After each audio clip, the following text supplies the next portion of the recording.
Bismillahirrahmanirrahim. Assalamualaikum warahmatullahi wabarakatuh. Alhamdulillahirabbil alamin. Wassalatu wassalamu ala asyrafil anbiya'i wal mursalin sayyidina Muhammadin wa ala alihi wa ashabihi ajma'in. فقال الله تعالى في كتابه الكريم بعد أعوذ بالله من الشيطان الرجيم يا أيها الذين آمنوا اتقوا الله حق تقاته ولا تموتن إلا وأنتم مسلمون.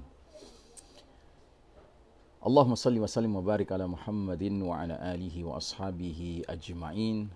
فقال الله تعالى في آية أخرى وإذا قرأت القرآن جعلنا بينك وبين الذين لا يؤمنون بالآخرة حجابا مستورا.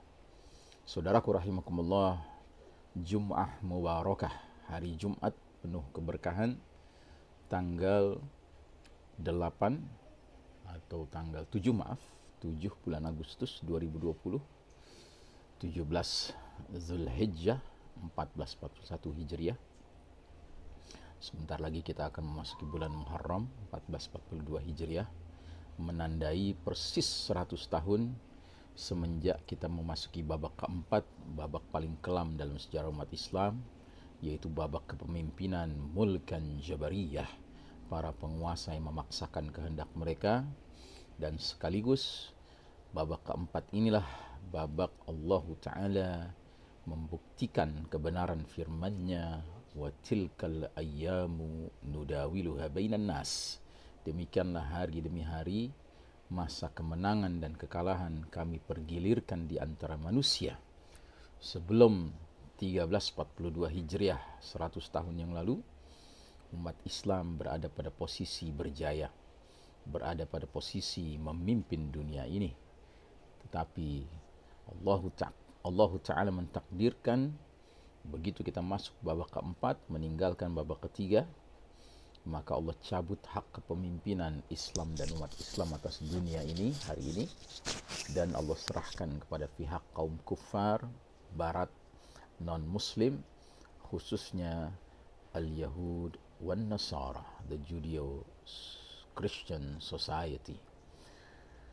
Saudaraku rahimakumullah, kita masih meneruskan kaji kita tentang akhir zaman, wabil khusus mengenai alamatul kubra, salah satu tanda besar kiamat, yakni nuzulu Isa ibnu Maryam alaihi salam, turunnya Isa putra Maryam alaihi salam. Dan kita kali ini memasuki bahasan pandangan Islam berdasarkan dalil-dalil Al-Quran tentang Nabiullah Isa alaihi salam. Antara Taurat sebagai ajaran Nabiullah Musa alaihi salam, Injil sebagai kitab Nabi Isa alaihi salam, dan Al-Quranul Karim yang diturunkan kepada Nabiullah Muhammad sallallahu alaihi wasallam, seharusnya tidak ada pertentangan mengenai siapa sebenarnya Nabiullah Isa alaihi salam. Karena ketiganya, baik Taurat, Injil maupun Al-Quran, diturunkan oleh Allah Ta'ala kepada 3 orang Nabiullah dan Rasulnya yang mulia. Namun pada kenyataan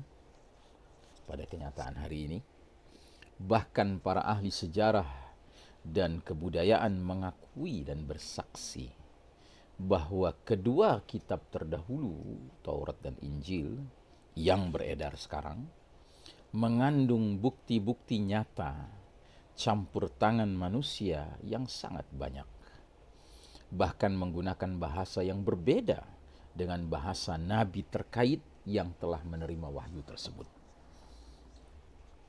Dan memang tidak pernah ada jaminan dari Allah Subhanahu wa Ta'ala untuk memelihara keaslian berbagai kitabullah selain kitabullah Al-Quranul Karim.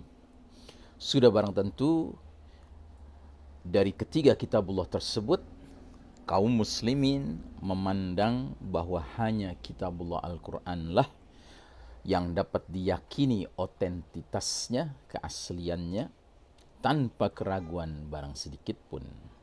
Sebab hanya di dalam kitabullah Al-Quran sajalah ditemukan ayat Allah yang memberi jaminan bahwa isi kitabullah Al-Quran tidak akan pernah berubah serta langsung dipelihara oleh Allah Subhanahu wa taala sendiri.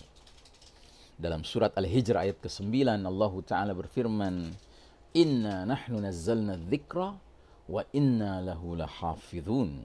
Sesungguhnya kamilah yang mewahyukan, yang menurunkan Al-Quran, dan sesungguhnya kamilah yang benar-benar memeliharanya. Adapun di dalam kitabullah Taurat maupun kitabullah Injil, tidak ada ayat yang isinya menjamin, menggaransi keterpeliharaan otentitas kedua kitabullah tersebut.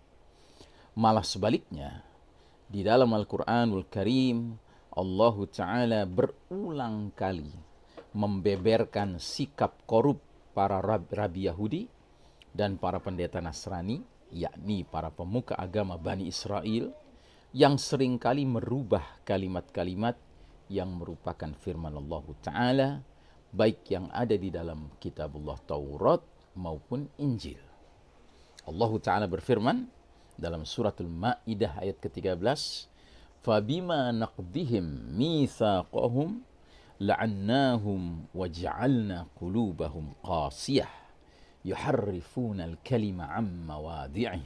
Artinya, tetapi karena mereka Bani Israel melanggar janjinya, kami kutuk mereka dan kami jadikan hati mereka keras membatu. Mereka suka gemar merubah perkataan Allah dari tempat-tempatnya. Begitu pula dalam ayat yang lain lagi Allah Ta'ala berfirman, "Fawailul lilladzina yaktubuna al-kitaba biaydihim thumma yaquluna hadza min 'indillahi liyashtaru bihi thamanan qalila. Fawailul lahum mimma katabat aydihim wa wailul lahum mimma yaksibun." Maka kecelakaan besarlah bagi orang-orang yang menulis Alkitab dengan tangan mereka sendiri, lalu dikatakannya ini dari Allah, dengan maksud memperoleh keuntungan yang sedikit dengan perbuatannya itu. Maka kecelakaan besarlah bagi mereka akibat dari apa yang ditulis oleh tangan mereka sendiri, dan kecelakaan besarlah bagi mereka akibat dari apa yang mereka kerjakan. Surah Al-Baqarah ayat 79. Saudaraku rahimakumullah, Nabiullah Isa alaihissalam merupakan salah satu dari sekian banyak nabi-nabi Allah yang diutus ke tengah umat manusia. Ajaran tauhid yang dibawanya sama dengan ajaran yang diserukan oleh semua nabi dan Rasulullah lainnya. Semuanya menyampaikan kepada umatnya masing-masing untuk hanya menyembah ilahan wahidah, ilah yang maha esa, yaitu Allah Ta'ala, dan mengkufuri ilah-ilah selainnya. Semuanya menyeru kepada kaumnya agar hanya beribadah kepada Allah Ta'ala dan menjauhi taghut. Dalam surat Al-Anbiya ayat 25, Allah Subhanahu wa taala berfirman, "Wama arsalna min qablika min rasulin illa nuhi ilaihi annahu la ilaha illa ana fa'budun."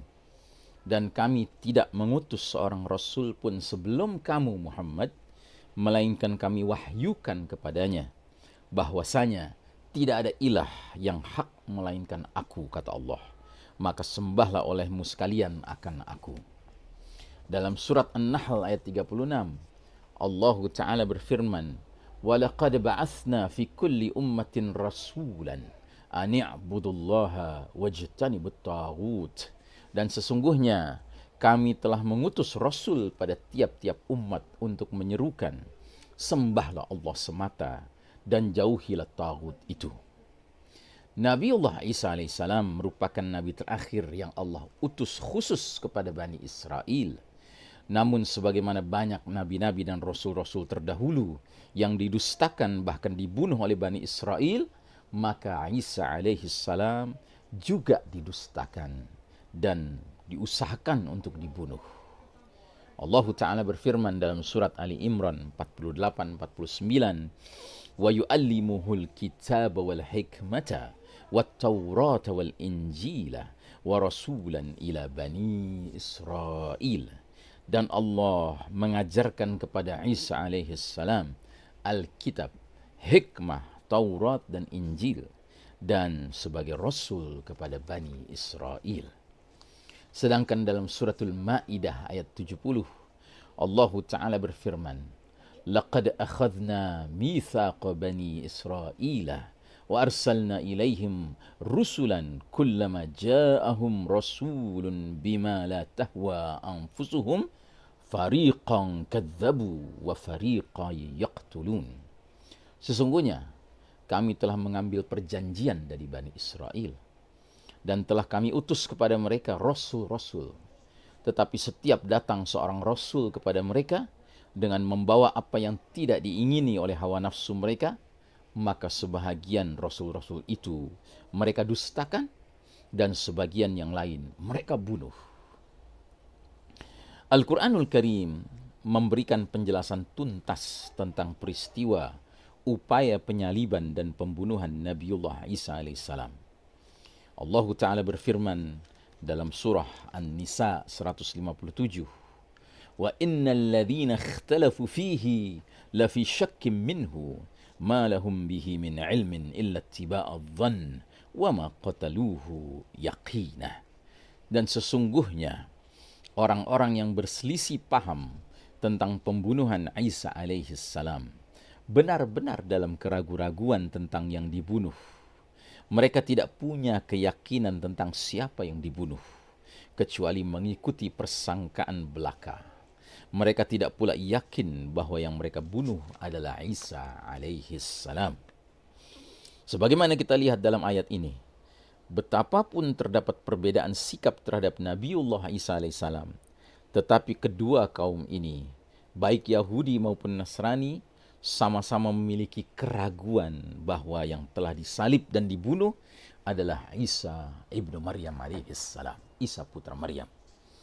Kaum Yahudi merasa bangga berhasil membunuh Isa alaihissalam karena mereka memandangnya sebagai Al-Masih palsu yang memang pantas mendapatkan hukuman mati.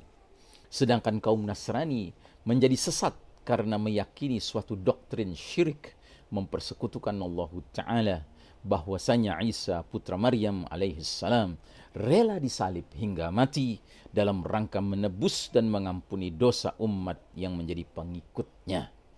Kaum Nasrani meyakini bahwasanya Isa alaihissalam telah merelakan dirinya mati di tiang salib sebagai bentuk kepasrahan total Isa alaihissalam kepada kehendak yang maha pencipta Allah Ta'ala dalam rangka menghapuskan dosa seluruh umat manusia, termasuk dosa yang pertama kali dilakukan Nabiullah Adam alaihissalam ketika memakan buah terlarang di dalam jannah dahulu kala.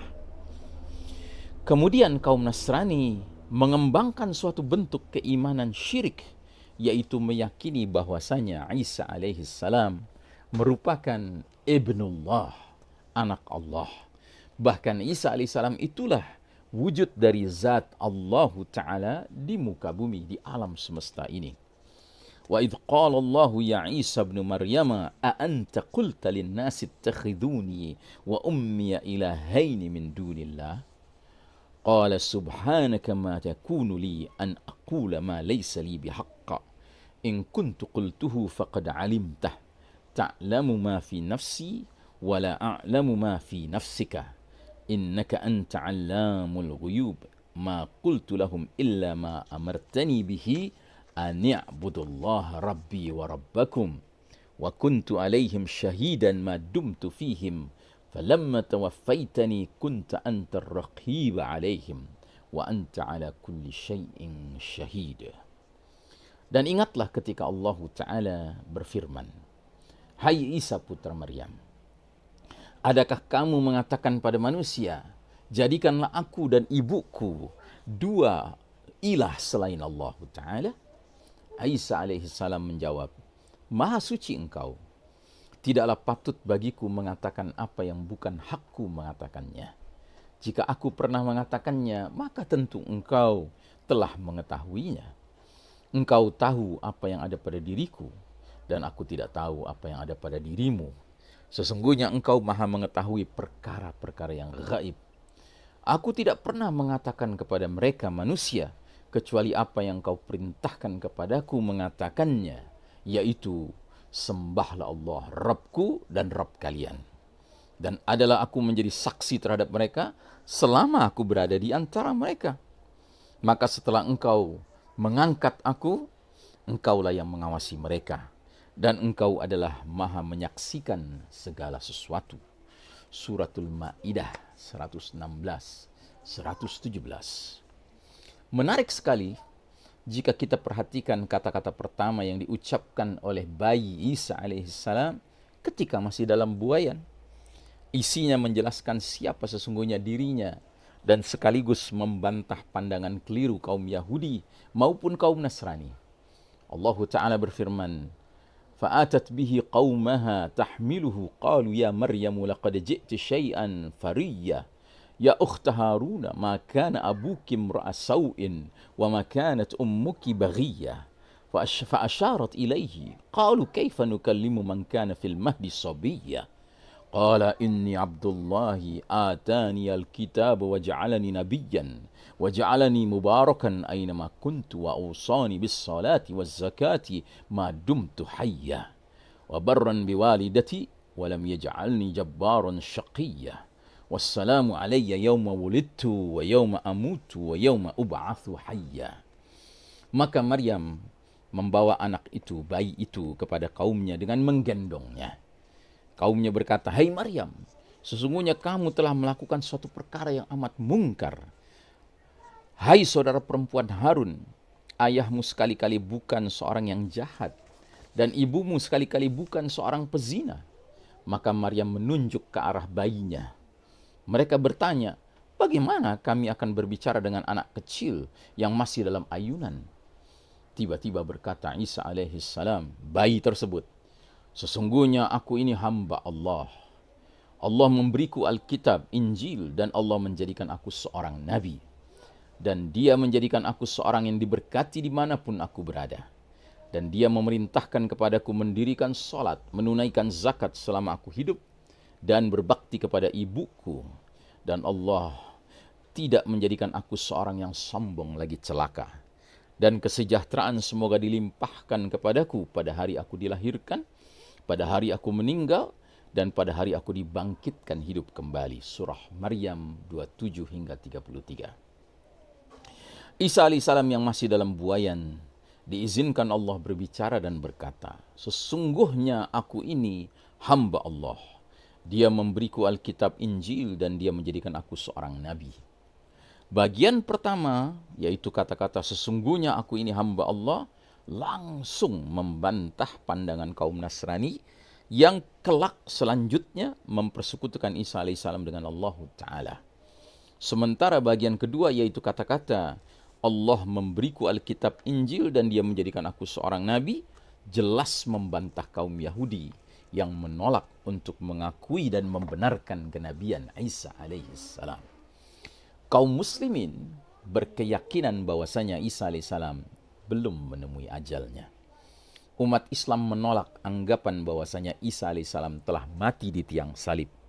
Karena sesungguhnya yang telah disalib dan dibunuh bukanlah Isa alaihissalam, melainkan seseorang yang diserupakan wajahnya dengan wajah Isa alaihissalam. Lalu kemanakah perginya Isa alaihissalam? Allah Ta'ala telah mengambilnya dari bumi dan mengangkatnya lengkap dengan jasad dan ruhnya dalam keadaan hidup ke langit. Dan Isa alaihissalam akan turun lagi di akhir zaman untuk melaksanakan syariat Nabi terakhir, Nabi kita Muhammad sallallahu alaihi wasallam, membunuh babi, menghancurkan salib, membunuh ad-Dajjal, dan lain-lainnya akan dibahas kemudian. Kelak di akhir zaman, Allah subhanahu wa ta'ala akan mematikan Isa alaihissalam, dan umat Islam mensolati jenazahnya serta menguburkan jasadnya yang mulia. Dalam hadis riwayat Imam At-Tabarani, Rasulullah sallallahu alaihi wasallam bersabda, "Tsumma yanzilu Isa bin Maryam musaddiqan bi Muhammadin sallallahu alaihi wasallam ala millatihi." Kemudian Isa alaihissalam turun membenarkan Muhammad sallallahu alaihi wasallam dan mengikuti millahnya Muhammad sallallahu alaihi wasallam. Sedangkan dalam surat An-Nisa 157, Allah Ta'ala berfirman, "Wa ma salabuhu wa ma qataluhu walakin syubbiha lahum." Padahal mereka tidak membunuh Isa alaihissalam, tidak pula menyalibnya, tetapi yang mereka bunuh dan salib adalah orang yang diserupakan dengan Isa alaihissalam bagi mereka. Sedangkan dalam surat An-Nisa ayat berikutnya 158, Allah Ta'ala berfirman, "Barrafa'ahu Allahu ilaih." Tetapi yang sebenarnya terjadi, Allah Ta'ala telah mengangkat Isa alaihissalam kepada Allah Ta'ala, ke sisi Allah Ta'ala. Penulis berpendapat bahwasanya apa yang dialami oleh Isa alaihissalam mirip dengan peristiwa Isra Mi'raj yang dialami Nabi Muhammad sallallahu alaihi wasallam. Perbedaannya adalah pada durasi berlangsungnya, lama berlangsungnya. Nabi Muhammad SAW diperjalankan Isra Mi'raj dalam Lailah Wahidah, satu malam. Berangkat selepas Isya dan kembali ke bumi sebelum waktu fajar. Disebutkan dalam awal surat Al-Isra, "Subhanalladzi asra bi'abdihi lailan." Maha suci Allah yang telah memperjalankan hambanya Muhammad sallallahu alaihi wasallam pada suatu malam. Sedangkan Nabiullah Isa alaihissalam diangkat ke langit sekian ribu tahun yang lalu untuk kelak diturunkan kembali ke bumi di akhir zaman dalam rangka menyelesaikan tugas-tugas mulia yang Allah Ta'ala embankan kepadanya. Demikianlah pandangan Islam dan umat Islam terhadap Nabiullah Isa alaihissalam. Wa sallallahu ala nabiyyina Muhammadin wa ala alihi wa sahbihi wa sallim tasliman. Walhamdulillah rabbil alamin. Wassalamualaikum warahmatullahi wabarakatuh.